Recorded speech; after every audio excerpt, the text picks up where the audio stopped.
I invite you to turn to 1 Samuel chapter 9. We're going to keep in our series here now for a bit, going through the book of 1 Samuel. Last week we finished up. Israel fired God, didn't think he was doing a good enough job leading the nation, so they said, we got to go different ways, and we've got a new vision. It's not you, it's us, and that kind of thing. And so Chapter 8 ends with Samuel saying, all right, you'll get that. Y'all go home, and God will stay tuned to this channel kind of thing.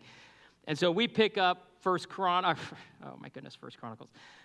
Samuel. I'm in 1 Chronicles in my Bible read-through. That's why it's coming up. Chapter 9, and it starts off with this. It says 2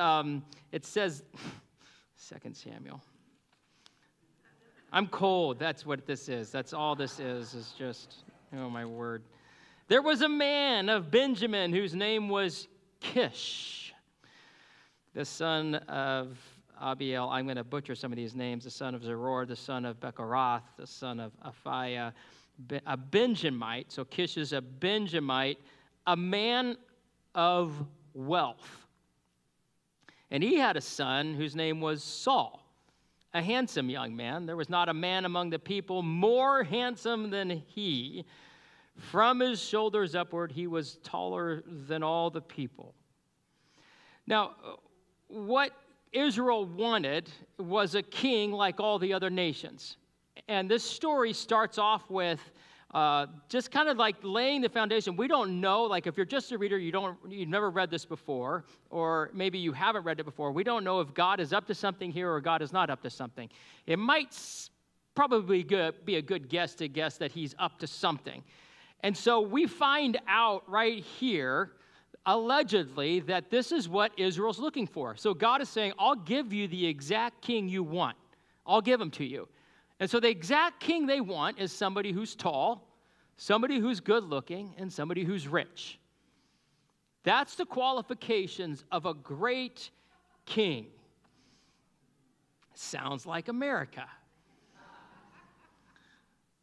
Looks like a king, tall like a king, wealthy like a king. It's a miserable list, but it's what Israel wanted. And so now we read this story here. It says in verse 3, the donkeys of Kish, Saul's father, were lost. So Kish said to Saul, hey, take one of the young men with you and arise and go look for the donkeys. And when he had passed through the hill country of Ephraim and passed through the land of Shalishah, I think, but they didn't find him. And then they passed through the land of Shalim. And if you can look up there on the screen, you'll see the wandering here. The next slide, yeah. So it's kind of a circuitous thing. They passed through the land of Shalim, and they weren't there. And then they passed through the land of Benjamin. They still didn't find him. And then they came to the land of Zuph, and Saul said to his servant who was with him, come, let's go back. Let's go home, lest my father cease to care about the donkeys and become anxious about us. Because this is about day 3 now. But he said to him, the servant said to Saul, behold, there's a man of God in this city, and he's a man who's held in honor, and all that he says comes true. So now let us go there. Perhaps he can tell us the way we should go. Then Saul said to his servant, but if we go, what can we bring the man? For the bread in our sacks is gone, and there's no present to bring the man of God. What do we have? And the servant answered Saul again and said, here, I've got with me a quarter of a shekel of silver. I'll give it to the man of God to tell us our way. Formerly in Israel, so here's a little explanation. When a man went to inquire of God, he said, come, let us go to the seer. So prophet, seer are the same thing. So for today's prophet was formerly called the seer. And so Saul said to his servant, well said, come, let us go. And so they went to the city where a man of God was. And we'll go on to verse 14. As they went up the hill to the city, they met a young woman coming out to draw water. And it said to them, is the seer here? And they answered, yes, he is. Behold, he's just ahead of you. Hurry. He's just come now into the city because the people have a sacrifice today on the high place. As soon as you enter the city, you'll find him before he goes up to the high place to eat. For the people will not eat till he comes, since he must bless the sacrifice afterward. Those who are invited will eat. Now go up, for you will meet him immediately. So they went up to the city, and as they were entering the city, they saw Samuel coming out toward them on his way up to the high place. Stop right there for a second. So it's nothing big right here. Nothing crazy out of what is normal. They lost their donkeys. Saul's dad, Kish, lost his donkey, which, that can happen. But did they really lose the donkeys? I mean, we're reading the Bible. We know that God's in the middle of this. So hypothetically speaking, could God have basically broken them out of the OK Corral and took them on a walk? Or did they get lost? See, what starts to happen in life, and you see this throughout the Word, is God breaks in and he starts to initiate sequences of events that leads his people towards something. And we're seeing this. And in hindsight, you can see it all, right? But when it's happening, you don't really know what's going on. And often you're looking at it going, why do all these coincidences keep happening? And you're almost looking at God like a dog that's curious with its head kind of side and going, is this you? What's going on? In a good way, right? And so you got these donkeys that are lost, allegedly, and then Saul is the one that's chosen, allegedly, by his dad. His dad could have chosen anybody, but he chose Saul. And then Saul chooses a servant, just chooses this guy who happens to have a good sense of geography, because apparently Saul doesn't. And he's like, hey, Samuel's down the street here. Why don't we go to Samuel? And he also has a quarter of a shekel of silver in his pocket. Just happens to have that. And I love the irony of all this, right? God's, about to choose the king that Israel wants. And he's this tall, handsome, rich guy who loves to spend other people's money. He's a politician. I mean, it's just perfect, right? Doesn't have any money on him. So as the story goes on, we're 3 days into this journey, into this donkey hunt, and now all of a sudden Samuel appears. Samuel the prophet, the man of God. And 4 times you'll see this jump out, this phrase, the man of God, the man of God, the man of God, the man of God, as if to say God is in the middle of this, right? He's calling the shot ahead of time. The servant is like, hey, let's go see the man of God. And it's 4 times, 4 times, 4 times. And we start to go, oh, man, God's up to something. And so they arrive in town. 3 days are on this hunt, and they happen to arrive at the specific time that Samuel's coming out of the town to go up and to do the sacrifice. You just start seeing the stacking of these coincidences. And pretty soon, somewhere along the route here, right, somebody's going to do the math and go, wait a minute, I think this is God. So, verse 15 says this. Now, the day before Saul came, the Lord revealed to Samuel, tomorrow about this time, I'm going to send you a man from the land of Benjamin, and you shall anoint him to be prince over my people Israel. He shall save my people from the hand of the Philistines, for I've seen my people because their cry has come to me. And when Samuel saw Saul, the Lord told him, this is the guy. Here's the man whom I spoke to you. He it is who shall restrain my people. So we see right here, it says it right here, the text, God revealed to Samuel, God is sending Saul. God is sending Saul. Just think about that. And as he's doing this and he's talking through this whole thing, there's this tension. Let's say hypothetically that you and I went on a donkey hunt today. How would you know the difference between you starting a donkey hunt and God sending you on a donkey hunt? You wouldn't. And some of you are going, oh my word, I think I'm on a donkey hunt. That's the funny thing about this, the way this starts. It starts with some donkeys that get lost, and Kish and Saul gets a servant, and they all just think they're looking for donkeys, but God is sending. He's sending. And he sends them on this crazy route, wandering all over, stalling it so that it would tie him up with Samuel when Samuel's coming out of this thing to meet Saul as they go up there. And he tells Samuel the day before, hey, he's coming, get ready for this thing. And what we don't know is actually Samuel was getting ready, and he was preparing a meal for Saul and his arrival, because he knew this was going to be the king of Israel. And so we catch up to this in verse 18. Saul approaches Samuel at the gate and says, tell me where the house of the seer is. And Samuel's like, I'm the seer. So go up to me to the high place, for today you shall eat with me, and in the morning I'll let you go and will tell you all that is on your mind. As for your donkeys that were lost 3 days ago, don't set your mind on them, for they've been found. What? And for whom is all that is desirable in Israel? Is it not for you and for your father's house? And Saul answers, and this is cultural, right? He's being modest. He says, am I not a Benjamite from the least of the tribes of Israel? And is not my clan the humblest of all the clans of the tribe of Benjamin? Well, maybe not, because he's really wealthy. But he says, why have you talked to me this way? And Samuel takes Saul and his young man, and he brings them into the hall, and he gives them the place at the head of those who had been invited, who were about 30 persons.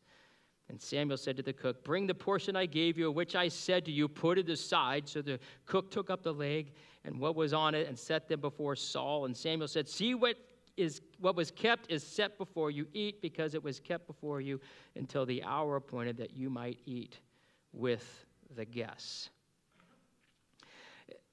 3 days, he's walking around looking for a donkey or donkeys. He meets Samuel. Samuel cuts right to the chase. But he talks cryptically. He's like, hey, you're the one that Israel's been looking for. And it's all cryptic, right? And Saul's like, his answer is cryptic back. No, come on, it's just humble old me. Are you talking about what I think you're talking about? Like, neither one of them are saying it, but Saul's response is just as cryptic. It's like they're not talking publicly. Saul's maybe doing the math right there going, I think he's talking about something, but I got the servant guy here. There's people around here. Maybe that's why Samuel doesn't want to talk to me. So he gives this saying, are we talking about what I think you're talking about? And so they go up and they have this meal. And so there's 30 people. Imagine this. Imagine you have a dinner for 30 people. And you invite them all in. And there's a head to the table, right? There is a place of honor at your table. We typically don't necessarily do that as much here in America. But there's a place of honor. And Saul, this complete stranger who's probably sweaty, smelling after walking for 3 days. Maybe he got to shower. I don't know. But he gets to the head of the table. Everybody else gets beef stew. Kind of lumpy potatoes, some cooked carrots, onions, stew. And then Saul gets a 24-ounce porterhouse. Caesar side salad, garlic mashed potatoes, fresh asparagus. Right? That's what this is. He gets a whole leg. Like, the extravagance for him compared to everybody else. And I'm sure there's guys in the room going, what? Like, what? I want the steak. And they don't know. So there's 29 people or 28 people there who have no idea. Well, actually 29, because Saul still doesn't know what's going on. But he doesn't say anything. He just eats it, right? He has no problem. Food set before me, I will eat it. He's a man. Gets this huge leg that he gets to eat. But it's a demonstration of him as the king. And those 28 people get to talk about this forever, the rest of your lives. I was there. I was there when he had that meal, and he gave him this porterhouse. It was crazy. So the plot thickens. He gets this in front of everybody. And then it goes on to say this. Saul ate with Samuel that day, and they came down from the high place back into the city, and a bed was spread for Saul on the roof, and he laid down to sleep. And at break of dawn, Samuel called to Saul on the roof. So it was early in the morning, Samuel calls up to Saul and says, hey, get up. I've got to send you back on their way. So they're going to head back home, right? And Saul arose, and both he and Samuel went out into the street. And as they were going down the outskirts of the city, Samuel said to Saul, tell your servant to keep on going, right? Pass on before us. And when he had passed on, stop here yourself for a while, that I may make known to you the word of God. So the servant goes on. It's early in the morning. Nobody's around. Imagine that scene. It's quiet. It's that quiet part of the morning. And Samuel takes a flask of oil and poured it on Saul's head and kissed him and said, has not the Lord anointed you to be prince over his people Israel?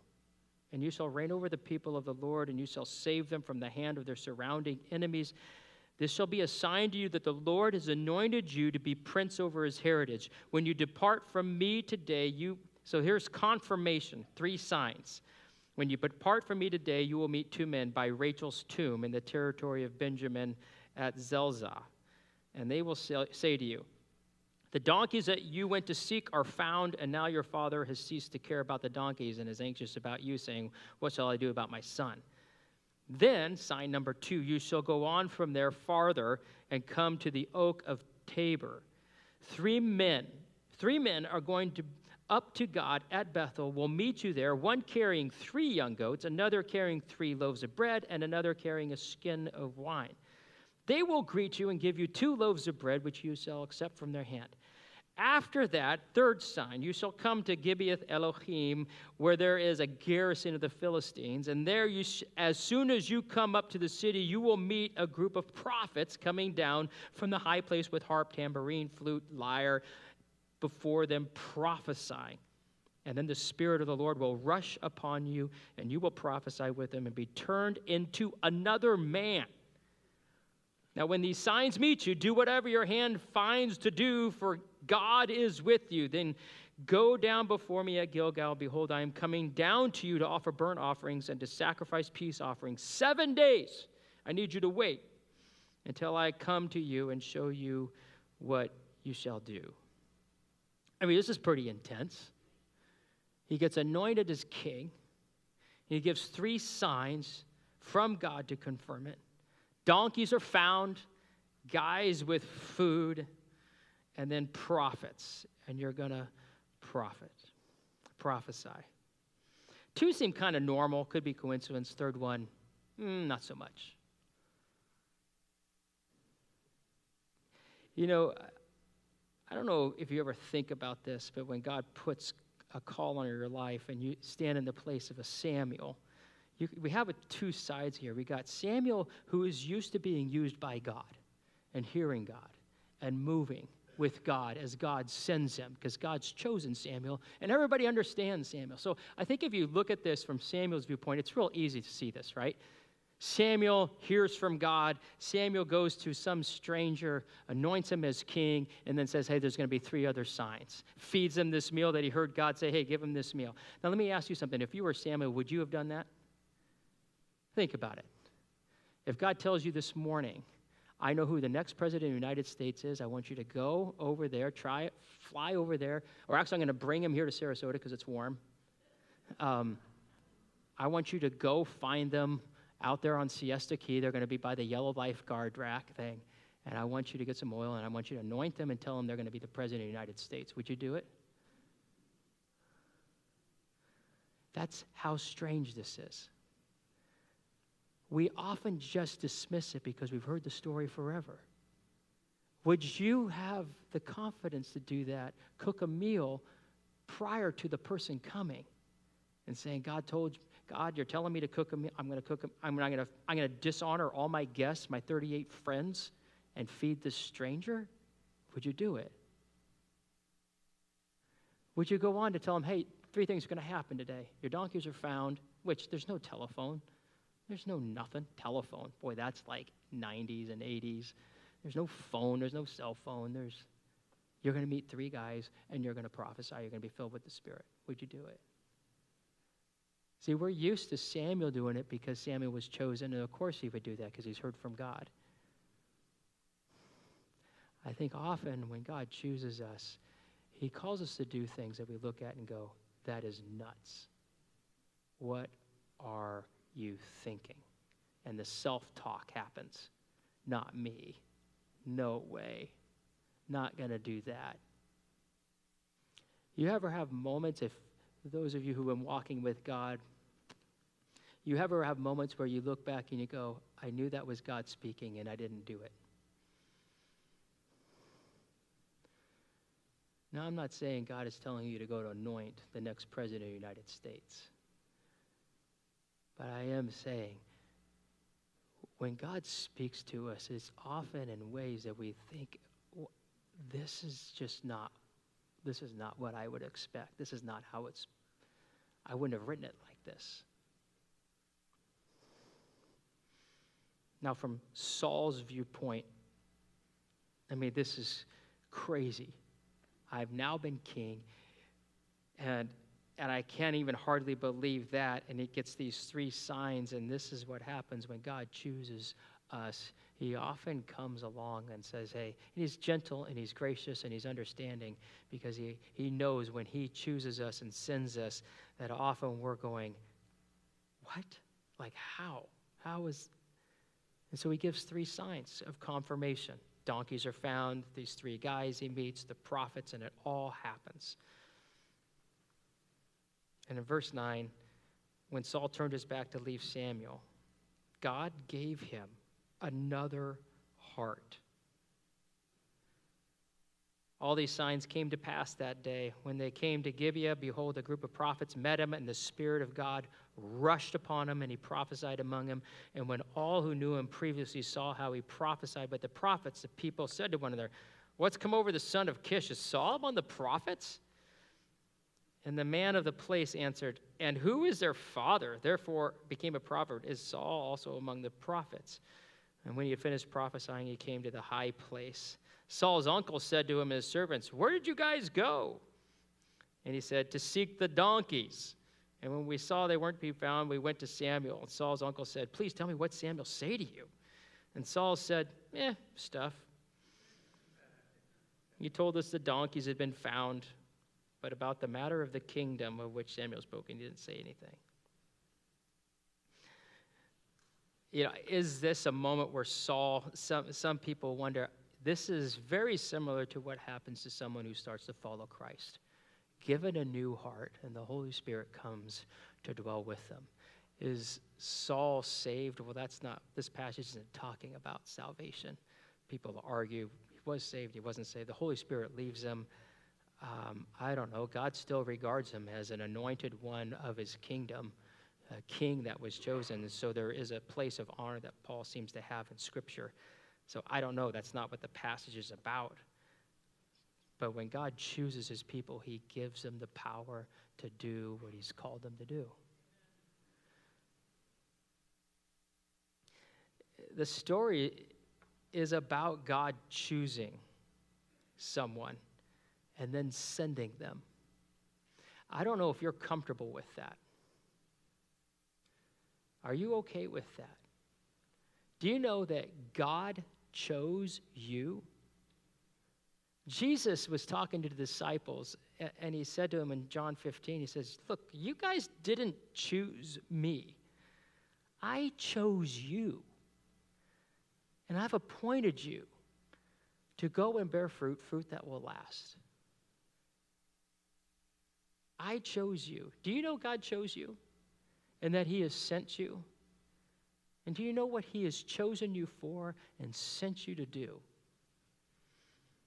I think sometimes we get lost thinking we're just on a donkey hunt. And we don't realize that actually God has chosen us and he is sending us. Are you finding yourself doing what God has put to your hand? I love that phrase. You've been chosen, he sent you. Whatever you start doing with your hands, do it. Well, that's not a real spiritual answer. What does he put in your hands? What does he put in your life? Because I think sometimes we want to think it's going to be chosen for king. And I mean, you go to the whole graduations every year, and it's always the same kind of message. You're going to be amazing, and you're going to change the world. And so every graduate hears the same thing. Well, if I don't know how many millions of graduates from high school and college all hear the same message, but if everybody is changing the world, they're all going to change. Well, they're unchanging the change that the other changed in the graduate, and then who's really special? Because if everybody's special, then the whole thing isn't, well, then nobody's special. And sorry, that's just my jaded. What makes someone special is created in the image of God, chosen by him and sent by him to do what he's put to your hands. And that becomes something eternal.